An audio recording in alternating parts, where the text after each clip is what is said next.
Olá, muito bom dia, seja bem-vindo. Estamos no ar com mais um ISTV segunda edição, nesta quarta-feira, dia 31 de julho, ao vivo para 30 municípios do estado de São Paulo. Sabe que você é sempre muito bem-vindo por aqui e vamos juntos agora ficar por dentro dos destaques dessa edição. Casal homoafetivo obtém na justiça o direito de licença maternidade. Carro com turistas cai em ribanceira de 15 metros em Ilhabela. Teatro Municipal de Ubatuba recebe o nome do ex-prefeito. Pai e filhos são condenados a 25 e 22 anos de prisão. São Vicente investiga 3 suspeitas de sarampo. Guarujá quer doar terreno para a construção de sede do Batalhão da Polícia Militar. São 11 horas e 31 minutos. Além disso, você vai ficar por dentro de muitas outras notícias e também previsão do tempo e, logicamente, condição das balsas a partir de agora. No ar, ISTV, segunda edição.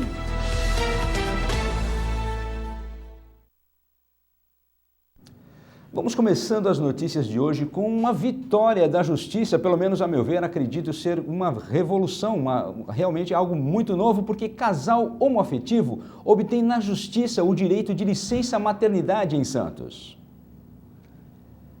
Valentim tem 5 meses e é amamentado por 2 mães, a biológica e a que não gestou o bebê, mas ganhou na Justiça o direito à licença maternidade.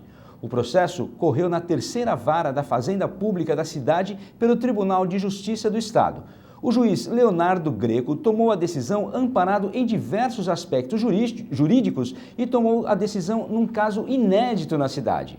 Na sentença, Greco cita que Kellen Paes, de 35 anos, funcionária pública, poderia receber a licença maternidade de 180 dias por vários motivos. Destaca, por exemplo, que a lei vigente faz menção à gestação e parto, porém, ele precisava levar em conta os atuais entendimentos jurídicos de união homoafetiva e multiparentalidade.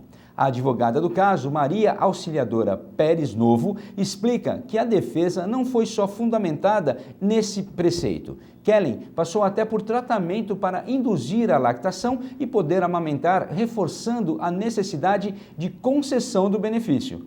Assim como a advogada do caso, a presidente do Instituto Brasileiro de Direito da Família, o IBDFAM, Patrícia Gorit, conta que não conhece nenhum caso em Santos que tenha conseguido até hoje, mas considera um grande avanço. Para o juiz corregedor dos cartórios de registro civil da comarca de Santos, Frederico dos Santos Messias, o primeiro a autorizar no país que casais homoafetivos pudessem casar diretamente nos cartórios de registro civil sem necessidade de autorização judicial, explica que o fato possibilita um novo olhar sobre a questão. Atualmente, nas certidões de nascimento, os casais homossexuais de todo o Brasil têm a nomenclatura usada em vez de pai e mãe como genitor e ou genitora. Como eu disse, um grande avanço e realmente acredito que seja esse o caminho. Precisamos estar realmente passo a passo com a atualidade. Veja só, vamos falar agora do trânsito em São Vicente, que ali próximo à UPA, é de São Sebastião, foi alterado para manutenção de galerias pluviais.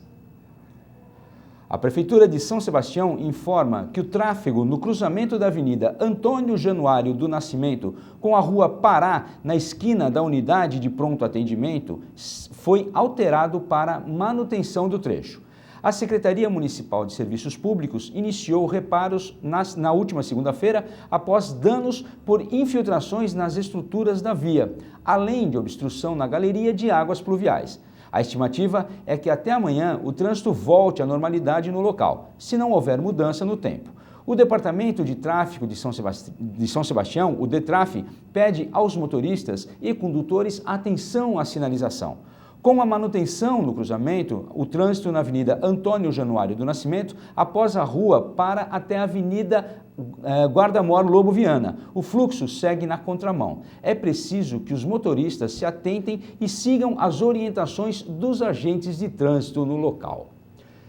Uma notícia não, obviamente, de muito susto, dão conta de que um carro com turistas cai em ribanceira de 15 metros em Ilhabela. O Corpo de Bombeiros de Ilhabela resgatou no final da tarde de segunda-feira uma família de turistas cujo carro caiu em uma ribanceira entre as praias de Pacuíba e Jabaquara, região norte da ilha. A família é de São Bernardo do Campo e fazia um passeio pelo arquipélago quando o motorista do carro perdeu o controle e caiu em uma ribanceira de cerca de 15 metros. O pai e os 2 filhos conseguiram deixar o veículo, mas a mãe ficou presa nas ferragens. O carro trafegava por uma extensão da SP-131, única rodovia estadual de Ilhabela, mas no trecho onde ocorreu o acidente, a estrada é de terra e oferece riscos aos motoristas.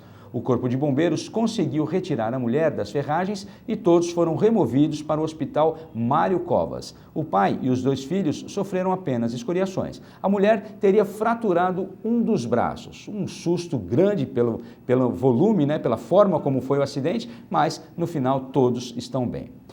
Em Ubatuba, você já ouviu que nós noticiamos aqui semana passada o falecimento de Pedro Paulo, ex-prefeito, e agora o Teatro Municipal de lá recebe o nome dele como homenagem. Por meio do decreto 7138 de 2019, criado na última sexta-feira, o prefeito Délcio Sato, do PSD, determinou que o Teatro Municipal de Ubatuba passe a ser denominado Teatro Pedro Paulo Teixeira Pinto. Segundo o prefeito, a iniciativa homenageia o ilustre caiçara, poeta, professor e ex-prefeito falecido na noite de quinta-feira, no último dia 25, aos 79 anos.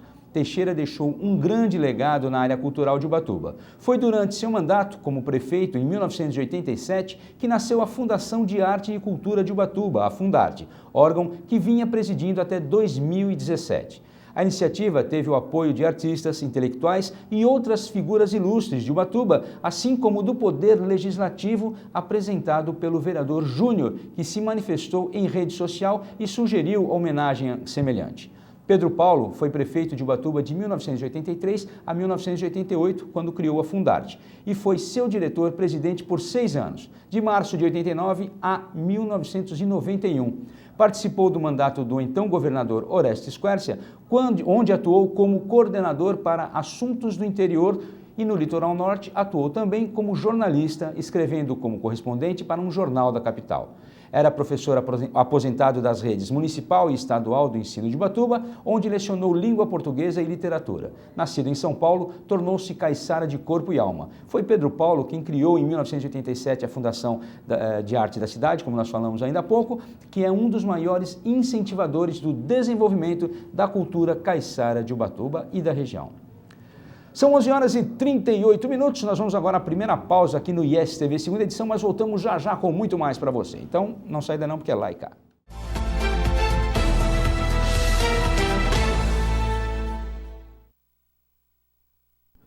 Às 11 horas e 40 minutos, estamos de volta com o IES TV, segunda edição aqui pela IES TV, colocando você a par de todas as notícias da região, Litoral Norte, Litoral Sul e mais outras cidades que somam 30 municípios no estado de São Paulo.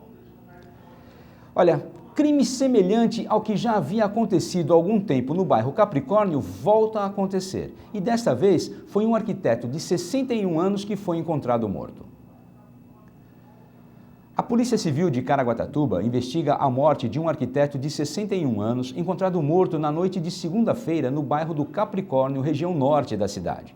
O corpo do arquiteto foi localizado pelo irmão, de 64 anos. Ele não tinha notícias suas desde sábado e foi até a casa dele. Quando chegou ao local, o viu caído na sala da casa com um pedaço de pano na boca e manchas de sangue no entorno da cabeça e do tórax. Os policiais encontraram uma tesoura com marcas de sangue próximo ao corpo da vítima e constataram que as gavetas do quarto tinham sido reviradas, mas que não teria havido arrombamento nas portas da residência. A suspeita é que um celular de um celular e mais R$500 teriam sido levados da casa da vítima. O corpo foi removido até o IML. Se foi isso mesmo, se chegamos a esse absurdo, quer dizer, mais uma morte e o que se tem de saldo é um celular e R$500, mais uma vez entendemos que a nossa vida está valendo cada vez menos. Estamos realmente à mercê da sorte e de proteção. Enfim, vamos em frente. Bom, a notícia agora vem de Peruíbe, onde a ação da polícia resulta na prisão de um dos gerentes do tráfico. Um homem que, segundo informações, seria um dos gerentes do tráfico na região, foi preso em Peruíbe. O caso ocorreu na manhã da última segunda-feira, no bairro Recreio Santista. Uma equipe de radiopatrulhamento recebeu informações de que o traficante estaria escondendo drogas nas proximidades da Rua 5. Chegando ao local, a polícia localizou o indivíduo escondendo essa droga realmente em meio à vegetação. Após breve acompanhamento, o infrator foi alcançado e detido. Com ele, foram encontrados 10 tijolos de maconha, divididos em 101 porções, o equivalente a 5 quilos da droga. Além disso, os policiais também encontraram 272 porções de cocaína e 18 pedras de crack. O homem foi conduzido ao distrito policial e permanece preso. E que continue por lá. Numa decisão de algo que aconteceu já há algum tempo, a gente fala agora sobre pai e filhos que foram condenados a 25 e 22 anos de prisão aqui em Caraguatatuba por morte de uma professora. Na madrugada da última sexta-feira, 2 irmãos e o pai deles saíram presos do plenário por crime cometido em 2014. O pai, Ricardo dos Santos Marques Costa, foi condenado a 25 anos de prisão, enquanto seus filhos, Rosendo Ferreira da Costa e Paulo Ricardo Ferreira Costa, foram condenados a 22 anos de prisão em regime fechado. Eles respondem pelo homicídio qualificado da professora Ioná Rezende Rodrigues de Sá, que então tinha 44 anos apenas e que ocorreu no dia 3 de julho de 2014. O motivo do assassinato foi uma briga de vizinhos e o alvo, na verdade, era o marido da vítima, que na ocasião estava no banco do passageiro do veículo quando foi atingido por vários disparos de arma de fogo. A professora teria chamado a atenção do vizinho de parede da casa da sua mãe, que estaria urinando no muro da residência. Isso foi o que aconteceu lá em 2014. Diante da recusa dele e das ofensas dirigidas a seus familiares, em especial às suas filhas, a professora e o marido foram à delegacia registrar um boletim de ocorrência por atentado violento ao pudor. Isso foi justamente o que levou os irmãos à fúria e a atacarem a família em uma oportunidade em que saíam de carro. Ioná se encontrava no banco do motorista e levou vários tiros, morrendo pouco antes de chegar no pronto atendimento. Na ocasião, eles confessaram o crime, se apresentaram na delegacia da cidade e permaneceram à disposição da justiça. Mais uma vez, eu comentei há pouco que se por conta de um celular e R$500 já é banal, imagine você, errado, em atitude errada, ofendendo a uma família que faz, por sua vez, um boletim de ocorrência para simplesmente relatar o fato e depois o desdobramento chega à morte de quem ofendeu. É ou não é o que nós estamos vivendo hoje em contrariedade? É difícil, é muito difícil, eu realmente fico pensando onde nós vamos parar com tudo isso. Enfim. Bom, se isso é verdade, a Prefeitura de Guarujá também entende a possibilidade de ajudar a Polícia Militar e doa terreno para a construção de nova sede do batalhão. A Prefeitura de Guarujá irá encaminhar para a Câmara Municipal uma proposta de doação de área com cerca de 650 metros quadrados na Avenida Atlântica, na Enseada, para o governo do Estado de São Paulo. O objetivo é que seja erguida no local a nova sede do 21º Batalhão da Polícia Militar do Interior. A decisão é decorrente de reunião realizada na última quinta-feira entre o prefeito Walter Sumani e o secretário de Estado da Segurança, General João Carneiro Pires de Campos. A previsão é de que a proposta já esteja à disposição dos vereadores na volta do recesso de julho. Segundo o secretário adjunto de Defesa e Convivência Social de Guarujá, Carlos Eduardo Smicelato, não está descartada a hipótese de um município vir a colaborar com o financiamento da obra da nova sede do Batalhão de Polícia Militar, que pode até mesmo receber ajuda da iniciativa privada. Com certeza, uma atitude bastante plausível e que a gente torce para que dê certo o quanto antes. São 11h46, nós vamos a mais uma pausa agora aqui no ISTV segunda edição, mas voltamos já porque temos muito a conversar ainda, tá certo? Então, não sai daí não porque é rapidinho, eu volto já, é lá e cá.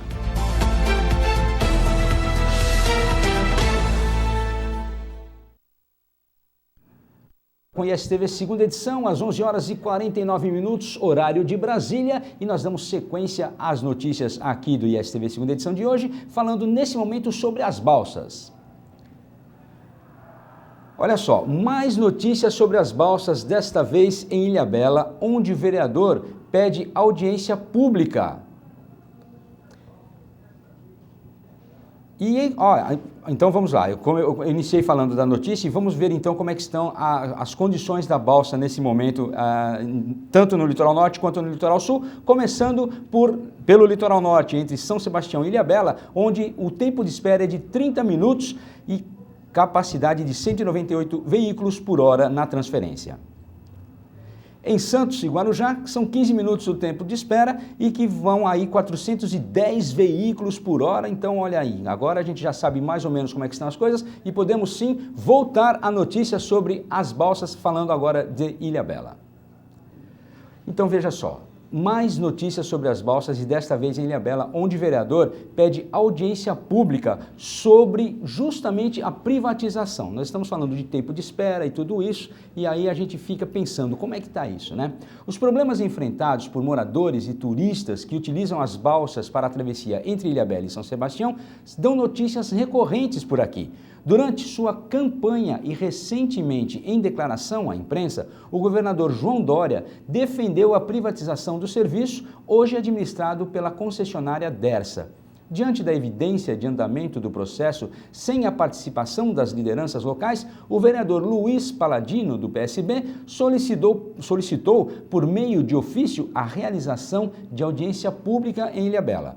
Paladino defende a consulta pública e a formação de uma comissão formada por representantes do poder público, comércio, rede hoteleira e dos munícipes. Entre os problemas mais relatados por usuários estão filas quilométricas que chegam a mais de 4 horas para a realização da travessia de carros, sucateamento das embarcações, baixa tecnologia e infraestrutura precária para pedestres e ciclistas. Então veja só, realmente a gente sofre muito e por ocasião da temporada então a coisa fica ainda pior por aqui e com certeza no litoral sul também. Vamos fazer o seguinte, vamos ver então como é que está a previsão do tempo. Você está aí com guarda-chuva, com blusa, com sol, como é que você está, hein? Vamos entender como é que vai ficar litoral sul e litoral norte agora aqui no ISTV segunda edição.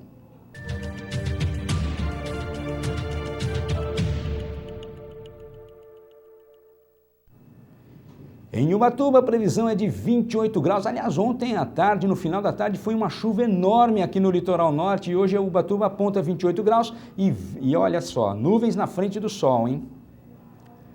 Em Caraguatatuba, onde a chuva foi realmente pior, ali no início da noite, 28 graus também a máxima para hoje, com o sol também entre nuvens, portanto, parcialmente nublado. Em São Sebastião, ainda um risco maior de chuva, porque nós vemos ali as nuvens negras à frente do sol e com previsão de 24 graus no máximo para hoje. Em Ilhabela também pode chover e a máxima chega a 22 graus. No litoral sul, a situação é semelhante. Veja só que as nuvens negras estão à frente do sol também e a máxima deverá ser de 25 graus e a mínima de 18 graus.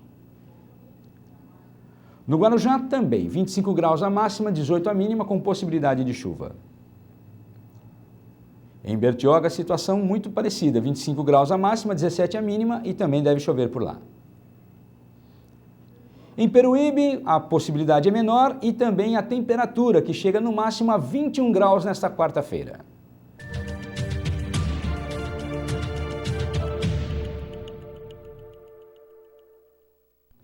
Horas e 53 minutos, dando sequência à nossa pauta aqui pelo ISTV segunda edição. Veja só, São Vicente investiga 3 suspeitas de sarampo. Os casos de sarampo têm aumentado bastante por aqui, né? Então veja só, 3 novos casos de suspeita de sarampo apareceram em São Vicente, segundo a Secretaria de Saúde do município. Até o momento, não há casos confirmados da doença na cidade. Em Peruíbe, 3 pessoas também aguardam resultado de exames para saber se tiveram sarampo. Desde o começo do ano, a cidade tem apenas uma ocorrência confirmada e uma equipe da saúde bate de porta em porta oferecendo uma dose da vacina.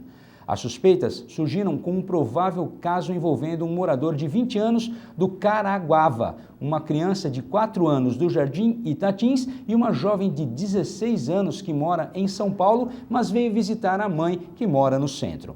Já em Santos, onde estão confirmados 7 casos de sarampo, a Prefeitura também aguarda a confirmação pelo Instituto Adolph Lutz de mais uma suspeita da jovem de 23 anos, que mora em São Paulo, mas que veio visitar os pais que vivem ali na Vila Belmiro. Então, é uma segunda jovem também vindo de São Paulo e, portanto, levantando essa suspeita. É importante ficarmos atentos aos indícios da doença. Os sintomas iniciais do sarampo são febre acompanhada de tosse, e uma tosse inclusive persistente, irritação ocular, coriza e congestão nasal, além de mal-estar intenso. Após esses sintomas, aparecem as manchas avermelhadas no rosto que progridem em direção aos pés e com duração mínima de 3 dias. São comuns ainda lesões muito dolorosas na boca e a doença pode ser grave, inclusive levar a óbito. Olha aí, então vamos tomar muito cuidado para entender melhor o sarampo, que tem crescido com certa velocidade por aqui, inclusive. Maresias inicia campanha para implantar centro de acolhimento e castração de animais. A SOMAR, Sociedade Amigos da Praia de Maresias, iniciou uma vaquinha virtual para arrecadar recursos para a implantação de um centro de acolhimento e castração na costa sul sebastianense. Em parceria com a Prefeitura, firmada diretamente com o prefeito Felipe Augusto, a entidade pretende transformar o prédio da SOMAR, da Rua do Forno, no número 100, um local atualmente conhecido como Canil, em um centro de castração da Costa Sul. O objetivo é controlar a população canina e felina existente atualmente em Maresias, através da criação de um centro para acolhimento de animais e efetuar tratamentos veterinários. Segundo a SOMAR, a Prefeitura está fornecendo todos os materiais e equipamentos imobiliários. A entidade vai arcar também com o custeio da mão de obra necessária para a implantação do centro de castração. Para doar, basta acessar o link www.vaquinha.com.br. Oposição recorre à justiça para disputar eleições no Sindicato dos Servidores de Ubatuba. A eleição da nova diretoria do Sinditapu, Sindicato dos Trabalhadores na Administração Pública de Ubatuba, depende da justiça da cidade. A chapa de oposição, a Renovação, que foi impugnada 2 vezes pela Comissão Eleitoral, decidiu recorrer à Justiça Comum para ter direito de participar do pleito. Segundo o candidato Clóvis Freitas, a atual presidente do sindicato, Sandra da Silva, está fazendo de tudo para impedir que a outra chapa, ou seja, a chapa de oposição, participe da disputa.